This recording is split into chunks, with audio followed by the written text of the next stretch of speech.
नमस्कार, मैं हूं अनिल कक्कड़ और सच कहूं में आपका स्वागत है।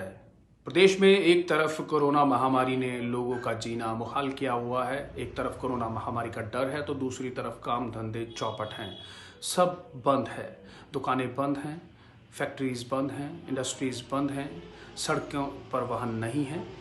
हर तरीके से लॉकडाउन जो है प्रदेश के हर वर्ग को इफ़ेक्ट कर रहा है। प्राइवेट काम करने वाले लोगों की नौकरियां जा रही हैं, उनके वेतनों में कटौती हो रही है। इसी बीच माननीय सुप्रीम कोर्ट द्वारा 8 अप्रैल को सुनाए गए एक फैसले के बाद 1983 सरकारी कर्मचारियों की नौकरी पर भी तलवार लटक गई है।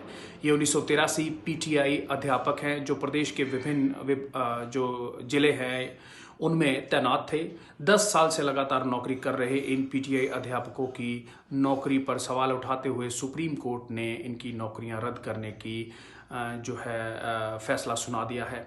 जिसके बाद इन 1983 परिवारों पर एक तरफ कोरोना के मार, दूसरी तरफ इनकी रोजगार की बड़ी चिंता इनको सता रही है। और ऐसे में एक जो है पीटीआई अध्यापक का इस फैसले के तुरंत बाद ब्रेन हैमरेज होने की वजह से मौत का समाचार भी मिला है। हमारे साथ इस मुद्दे पर बातचीत करने के लिए पीटीआई अध्यापक राजेश कुमार हैं जिनकी नौकरी पर भी तलवार लटकी है। आप सच कहूँ का और आप सभी साथियों का बहुत बहुत धन्यवाद जो हमारी आवाज को वो उठा रहे हैं। जी। हमारी आवाज को वो, हमारे दर्द को वो समाज तक पहुंचाना चाह रहे हैं। तहे दिल से आप सभी का, आप सभी टीम का शुक्रिया। और जी। मैं बताना चाहूंगा कि सुप्रीम कोर्ट के इस अचानक आए फैसले से 1983 पीटीआई जो हम साथी हैं, हम जी। सभी साथी और हमसे जुड़े हुए सभी लोग, चाहे वो परिवार हो, हमारे सगे संबंधी हो, हमारे मित्र प्यारे हो, सभी चिंतित हैं, सभी परेशान हैं। और मैं जी। आपको बता दूं, फैसले के दूसरे दिन ही, फैसला जी। जब आया था उसके दूसरे दिन ही एक पीटीआई साथी हमारा इस दुनिया से चला गया, एक्सपायर हो गया, क्योंकि वो बर्डन सहन नहीं कर पाया। उनको ब्रेन हेमरेज, ब्रेन अटैक आया उनको। एक अटैक की वजह से, एक बर्डन की वजह से उनकी मृत्यु हो गई। और जी। बहुत सारे साथी इसी परिस्थितियों से गुजर रहे हैं, बहुत ज्यादा टेंस है, ना उनको भूख लग रही है, ना प्यास लग रही है, क्योंकि रोजगार ही सबसे बड़ा रहता है। हम्म। सभी के लोन चल रहे हैं, हाउस लोन जी। चल रहे हैं, पर्सनल लोन चल रहे हैं।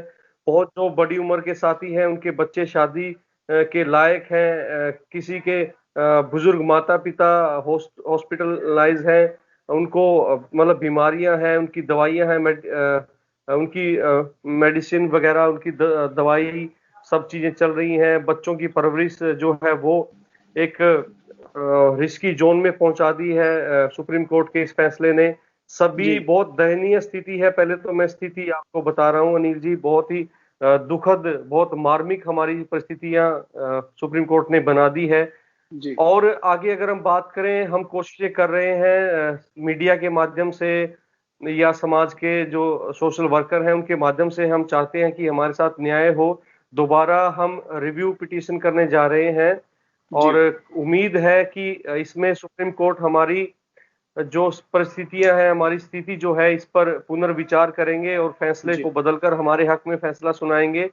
क्योंकि इसमें किसी भी पीटीआई की, किसी भी कर्मचारी की कोई गलती नहीं है। जी। मैं आपके माध्यम से समाज को, लोगों को बताना चाहता हूं अनिल जी के अप्लाई करना सभी का हक है, चाहे कोई फेल हो, चाहे पास हो, चाहे किसी के कम नंबर हो, किसी के ज्यादा हो, सभी अप्लाई कर सकते हैं और सभी ने अप्लाई किया। जी। अब रखना किसको है, सेलेक्ट किसको करना है, ये कमीशन का काम है, ये उन अधिकारियों का काम है जो चयन करते हैं। ये चयन प्रक्रिया है, जी। उसमें हो सकता है कहीं ना कहीं सुप्रीम कोर्ट पर लगा हो कि उसमें कुछ खामियां मिली है, उन्हें कुछ प्रॉब्लम लगी है। जी। तो मैं उनसे सिर्फ यही रिक्वेस्ट करता हूं, विनम्र प्रार्थना करता हूं कि जिन लोगों ने गलत तरीके से भर्ती की है, अगर जी। ये भर्ती गलत है, तो जिन लोगों ने गलत तरीके से भर्ती की है उनके ऊपर एक्शन लिया जाए, उनके ऊपर कार्रवाई की जाए, ना कि कर्मचारियों के ऊपर। क्यों? जी। और जो मेन मुद्दे अनिल जी आप जानना चाह रहे हैं कि किन वजह से हम केस हारे, तो मुख्य मुख्य बातें मैं आपको मैं बताना इस चाहूंगा बीच अनिल जी के इसमें राजेश जी, मैं इस बीच मेरा सवाल ये है कि आप पहले दर्शकों को ये बताएं जी। कि पीटीआई पोस्ट क्या है और कहाँ हरियाणा में भर्ती हैं आप या आउट ऑफ स्टेट हैं, कैसे आपकी सारा प्रोसीजर है, क्या पीटीआई है क्या?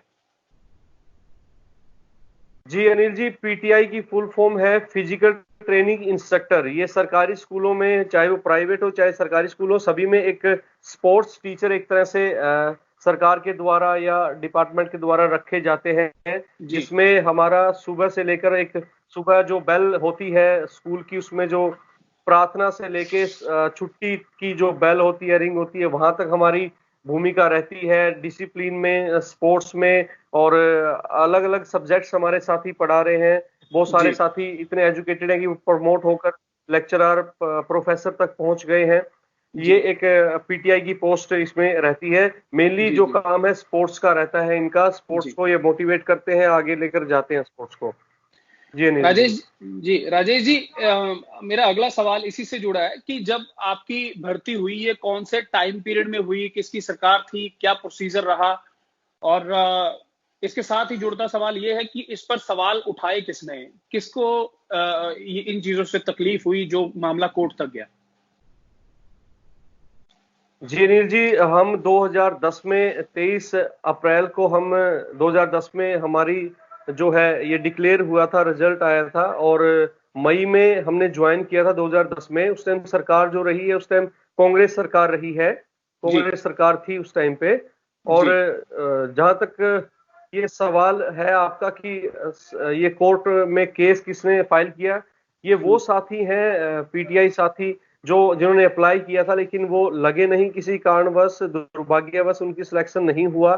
तो जी उनको एक खार थी या उनको एक चिढ़ थी, जिस चीज को वो खींचते हुए कोर्ट में लेके गए, और उनकी इसमें एक जीत हुई है। जीत के कारण मैं आपको बता दूंगा कि हम क्यों हारे। तो इसमें हार के मुख्य कारण जो कोर्ट ने बताए हैं, गिनवाए हैं, वो ये है कि अनिल जी, इसमें नंबर बढ़ा दिए गए थे कि 15 से 25 कर दिए गए थे। और जी दूसरा, इसमें जो टेस्ट हुआ था वो टेक्निकल प्रॉब्लम से खारिज कर दिया गया था, कैंसिल कर दिया गया था।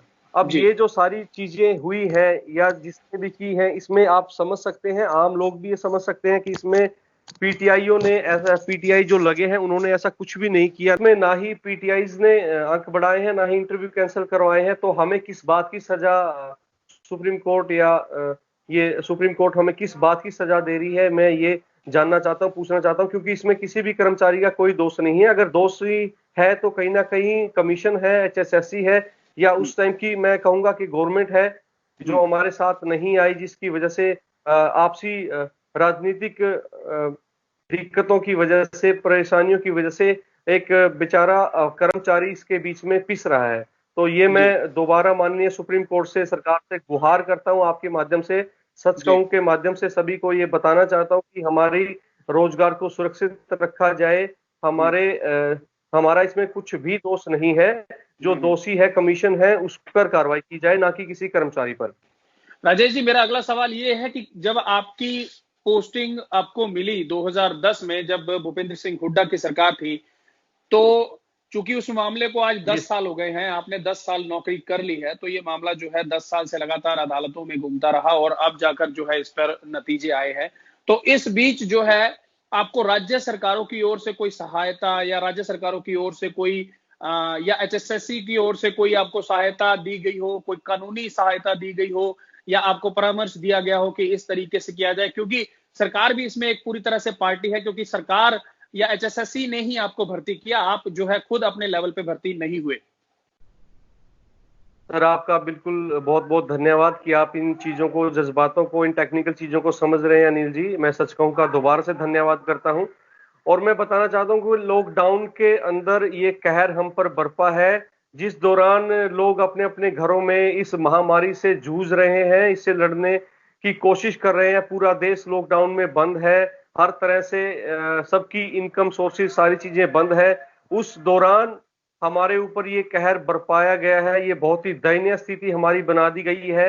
हम अपने रोजगार के लिए लड़ें या इस बीमारी से लड़ें, अपने बच्चों को इस बीमारी से, महामारी से बचाएं, या हम अपना रोजगार बचाएं, हम बहुत ही बड़ी दुविधा में हैं। बड़े ही दुखद परिस्थितियों में सुप्रीम कोर्ट के इस फैसले ने हमें पहुंचा दिया गया है, क्योंकि हम इस दौरान हम किसी से मिल नहीं पा रहे हैं।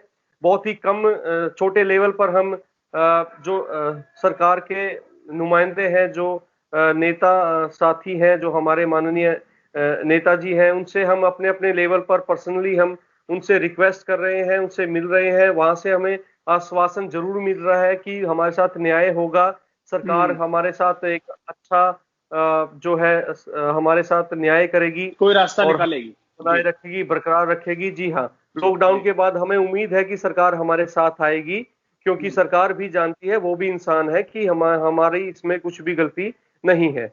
जी बिल्कुल। एक और सवाल मैं लूंगा आपसे यहाँ पर, और सवाल ये है कि अगर प्रदेश के जो शिक्षा मंत्री हैं कंवरपाल गुर्जर, उन तक आप कोई मैसेज पहुंचाना चाहें तो वो क्या होगा? जी, कंवरपाल जी हमारे शिक्षा मंत्री हैं, बहुत ही अच्छे उन्होंने सराहनीय कार्य इस क्षेत्र में आते ही, इसके शिक्षा के मंत्री बनते ही उन्होंने किया है। एक अलग ही लेवल पर हमारी शिक्षा, हरियाणा की सरकारी स्कूलों की शिक्षा जाती हुई हमें दिखाई दे रही है। उनसे हमें सबसे ज्यादा उम्मीद हमें उनसे है कि वो एक टीचर का दर्द भली भांति समझेंगे, और वो हमारी जो नौकरी है, हमारा रोजगार है, उसको बरकरार रखेंगे। हमें उनसे बहुत ही ज्यादा, या मैं कहूं कि सबसे ज्यादा हमें उनसे, और माननीय सीएम हमारे माननीय खट्टर साहब से हमें बहुत ही ज्यादा उम्मीदें हैं। हमें पूरा विश्वास है कि वो हमारे साथ न्याय करेंगे और हमारे रोजगार को वो बरकरार रखेंगे। जी राजेश जी, मेरा जी, अगला सवाल और अंतिम सवाल आपसे यही है कि चूंकि अब जो है कोरोना की स्थिति जो है प्रदेश के लगभग 20 जिलों में कोरोना पहुंच चुका है, और कोई भी बड़ा जिला जो है इससे अछूता नहीं है, लेकिन इस तरीके से सरकारी नौकरी जाना और एकदम से ही बेरोजगार हो जाना, तो आपको लगता है कि इस स्थिति में जो बाकी साथी हैं और आपको जो है हिम्मत से काम लेना होगा, और चूंकि ये लड़ाई कानूनी है तो इसको कानूनी स्तर पर ही लड़ा जाएगा, ये गलियों में या सड़कों पर लड़ने वाली लड़ाई जो है नहीं है?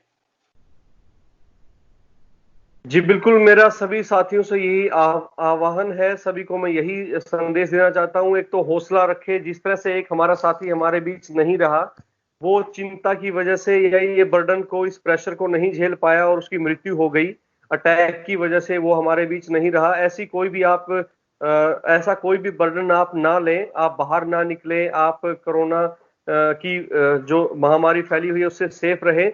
लेकिन अनिल जी, हमारी जो स्थिति है वो बहुत ही ज्यादा दयनीय है, क्योंकि बहुत सारे साथियों के हाउस लोन चल रहे हैं, पर्सनल लोन चल रहे हैं, बहुत ही कर्जा है सभी के ऊपर, क्योंकि इतनी बहुत बड़ी ये यहाँ से इनकम सोर्स नहीं था। एक घर में कमाने वाले थे, सबका सिर्फ गुजारा ही हो रहा था इस नौकरी से। तो ये बहुत ही बड़ी संकट की घड़ी हमारे ऊपर टूट पड़ी है, और इसमें मैं यही आपके चैनल के माध्यम से, मैं सच कहूं के माध्यम से सरकार से और लोगों से यही अपील करता हूं कि वो हमारे साथ खड़े रहें, हमारे दर्द को समझें, टेक्निकल चीजों को आप समझें, क्योंकि इसमें पीटीआई साथियों की बिल्कुल भी जरा सी भी गलती नहीं है, और अगर जिसकी गलती है आप उसको सजा दें। सभी 1983 के रोजगार पर आप लात ना मारें, उनके पेट पर लात ना मारें, यही मेरी आप सबसे विनम्र प्रार्थना है। उम्मीद है कि आपकी जो है रिव्यू पिटीशन जो है अदालत में सुनी जाएगी और आपको पूर्ण न्याय जो है अदालत की ओर से मिलेगा। धन्यवाद। जी अनिल जी, बहुत बहुत शुक्रिया, और मैं दोबारा से फिर सच कहूं का धन्यवाद करना चाहता हूं कि हमारी आवाज को सुना, और हमारी आवाज को, मुझे उम्मीद है कि वो आगे तक समाज में, और हमारे शिक्षा मंत्री, हमारे माननीय मुख्यमंत्री तक वो हमारी आवाज को, हमारे दर्द को पहुंचाएंगे। हमारा जो ये माध्यम बना है, सच कहूं, इसका मैं कोटि कोटि नमन करता हूं, सलाम करता हूं, धन्यवाद करता हूं। शुक्रिया जी। देश विदेश की तमाम खबरों से जुड़े रहने के लिए सब्सक्राइब करें सच कहूं, और बेल आइकन प्रेस करके पाएं हर लेटेस्ट अपडेट सबसे पहले।